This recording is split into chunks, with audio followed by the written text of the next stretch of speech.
Raider Nation, I'm Mitchell Renz, host of the Raiders Report. And coming up on today's show, ESPN released a new 3-round mock draft. And today we're going to be reacting to all of the picks. The reason why that I wanted to do this one is because we a lot of times just focus on round one, and we also just focus on one person. So what I like that ESPN did was they had Mel Kiper Jr. and Field Yates predict every single pick for days 1 and 2. For the Raiders, that's pick 13, 44, and 77. So Kiper, he ended up getting pick 13 and 77. Yates got pick 44. For those of you that do not know, the NFL Draft is April 25th, and Jeremy Chuggs and I are going to be live for it, so make sure you subscribe. Make sure you got those notifications turned on. Before I tell you who the Raiders took at 13, let's walk through this mock draft here real quick. The only big notable move was the Minnesota Vikings trading up to pick 5 to select quarterback J.J. McCarthy out of Michigan. From pick 7 all the way down to 12, I did think it was interesting that many offensive linemen ended up going like right before the silver and black. Brock Bowers goes off the board. So like if the Raiders wanted to, they could have taken a QB in Michael Penix Jr. and a Bo Nix. They obviously did not, but it is something that I will throw out there. So make sure that you never miss anything around the Raiders because, guys, we are less than 10 days from the NFL Draft. Less than 10 days. Subscribe for Raiders draft coverage, live all 7 rounds. We just had a meeting today at Chat Sports talking about all the things that we got going on. If you have never, and I mean never watched what we do for the draft, it's the biggest event of the year here at Chat Sports, and I promise you're going to love it. Here we go, ESPN mock draft. Mel Kiper Jr. selected Quinyon Mitchell, cornerback from Toledo, to the silver and black. The 6-footer, 196-pound corner. This guy is everything that you're looking for in a true shutdown cornerback one. There's some people that think that he is the best corner in this year's draft. He might be. To me, if you pick between him or Terrion Arnold, that's where this pick needs to end up going. The reason why Kiper ended up going with Mitchell, thought this reasoning was kind of funny. He thought that the Bowers pick threw me off a bit. Field, and I have to leap up at the chance to get my top-ranked cornerback, Mitchell, has been off the charts during the pre-draft process, crushing the Senior Bowl and the Combine. Some of the notes that I have on Quinyon Mitchell is to me that he's built like a running back, tackles like a safety, can play corner. He was the best player at the Senior Bowl by far. He's got that outstanding burst, and if Antonio Pierce is legit, when he says, I want a cornerback one, you can put Mitchell on an island. He's your best corner right now. Like, if you draft Quinyon Mitchell, he's better than Nate Hobbs. You draft Quinyon Mitchell, he's better than Jack Jones. And, like, I'm not saying that as a knock on Hobbs. I'm not saying that as a knock on Jack. Like, that is just the God-honest truth, in my opinion here, where Mitchell would be your best corner on your roster. And if you have that ability to go Hobbs, Jack Jones, Quinyon Mitchell, Trevon Merrick, on top of that with Marcus Epps, and then that defensive line, this is the best defense in the NFL. And if you believe that defense wins championships, then Quinyon Mitchell at 13 here is a hell of a pick. So here's the one thing that I'm going to do on today's show. With all 3 of the picks that end up coming in, I'm going to ask you to grade each and every one. That way, when I go back and look in the comments, I understand what pick you're talking about. It would really help me out if you did like Mitchell and then put the grade. Because if you only put A, B, C, D, or F, I'm not going to know which pick you're talking about. So if you want to say pick 13, then grade. Mitchell, then the grade. I need to know what grade you're going to give it. For me personally, the grade that I'm going to give Quinyon Mitchell here is,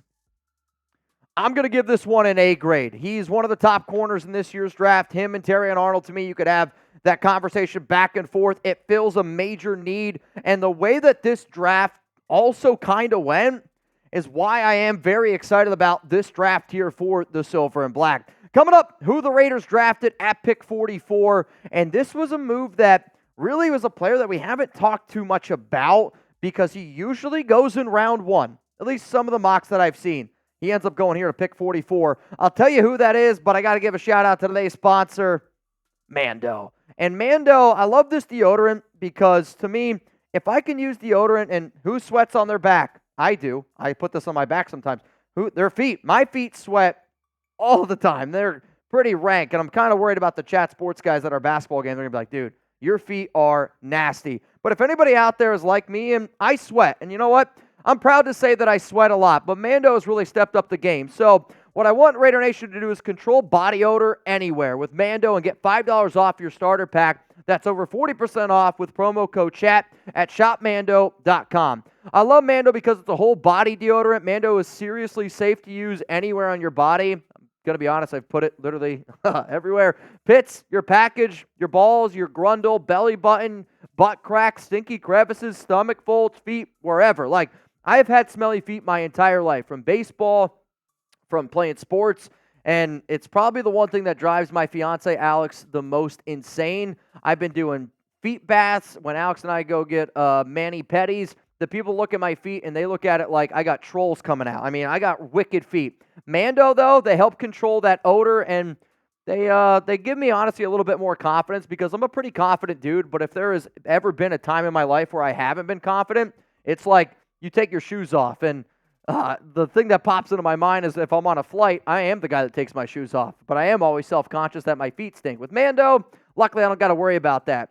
So I got a discount code to help you get hooked on my favorite smelling whole body deodorant on the market. New customers get $5 off a starter pack with our exclusive code. That equates to over 40% off your starter pack. Use code CHAT at shopmando.com. If you don't know how to spell it, it's shopmando.com. It's time to smell better naked. Your partner is going to thank you. And on top of that, like, it is really, really solid deodorant. Like I said, I got the Invisible Cream one right here. The other one that I use every single day, and Chugs, he tried to give my deodorant away to our boss earlier today. I was like, no, like, I use that one. I would show you this one because this is the one that I personally have and the one that I use every day, but it's green, so it doesn't really fit on our green screen. Bottom line is, I've tried a bunch of these different deodorants. They smell great. You can use them all over your body, and if you put deodorant underneath your arms and you sweat on other places too, that's what makes Mando great. So again, that link's going to be available to y'all down in the comments and in the description of today's show. Shout out to Mando for sponsoring today's program. Let's go to round two, pick 44 here in our ESPN mock draft by Mel Kiper, Field Yates. With this pick, Yates ends up going on the interior. And I thought this was an interesting pick because we know that Telesco, we know that AP, they want to be able to build on the interior, whether that be in the trenches on defense, which they've already addressed a lot of those needs, but then also on the offensive side of the football, which you decided to go corner here. And if you're going to go corner at pick 13, I should also mention that Penix went off the board, I want to say, at 33, and Bo Nix went off the board at 38, so quarterback's really not really available. So this pick right here, Jackson Powers Johnson, the center for Oregon last season, I think it's a very intriguing move. I will admit, if the Raiders ended up taking him at 44, like, they already signed Andre James. Like, this is going to be a guard move. And if it was up to me, if you end up going this route here, a guy who played 13 games last season for the Ducks, 90.6 PFF grade, you're probably going to put him at right guard and you keep Dylan Parham at left guard or vice versa. But this would be your starting offensive guard, not Cody Whitehair, not Jordan Meredith. This is what that pick would be. Yates on why he decided to go this route. The Raiders must continue to chip away along the offensive line, and Powers Johnson has the flexibility to play at guard or center. He's a massive, powerful dude. Like, he is a massive, powerful dude, and he will fit Luke Getsy's offense well. He will fit that mindset that the Raiders want to have where at the end of the game, after you play 60 minutes of football against the Silver and Black, they want to know that you felt it. And Powers Johnson is definitely going to be one of those players that you could put up the middle. Like I said, you might be able to put him, I think he probably would play right guard because that's where he played before, and you just kick Dylan Parham back over to the left side. But, like, with this flexibility, with this versatility, the Raiders would have one of the better offensive lines in football. If you put Powers Johnson on this line, take out Cody Whitehair, it's one of the best offensive lines in the National Football League. So here's your opportunity again to grade the pick. Powers Johnson at pick 44, A, B, C, D, or F. Let me know what y'all are thinking because I think of center. Like, I'm going to be real. Like, I think of center. Before the Raiders re-sign Andre James, this was a dude that we talked about time and time again of, could this be somebody that the Raiders go out and get at center? The reason why I am personally going to give this a B-plus grade is because, like the player a lot, really, really good dude. I made a video before saying that the Raiders shouldn't draft him in round 1 because they shouldn't draft him at pick 13. But at pick 44, the value's there. If you told me that Powers Johnson played guard this past season and you're able to get him at 44 based on what his tape shows, like, that's a good player. Like, he's a really good dude. But the fact that you're taking him to play a position that he did not play this past year does make me a little bit worried on a brand new offensive line like James Craig. However, Quinyon Mitchell, that's an A. Powers Johnson, that's a B+.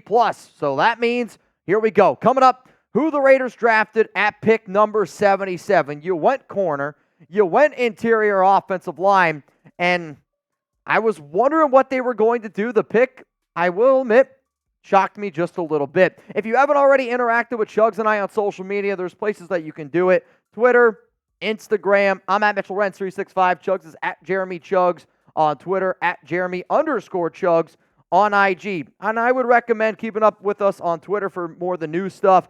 Instagram's probably just to get into what we're doing on our daily lives. Like Chugs and I, for those that do not know, we got a basketball game tonight.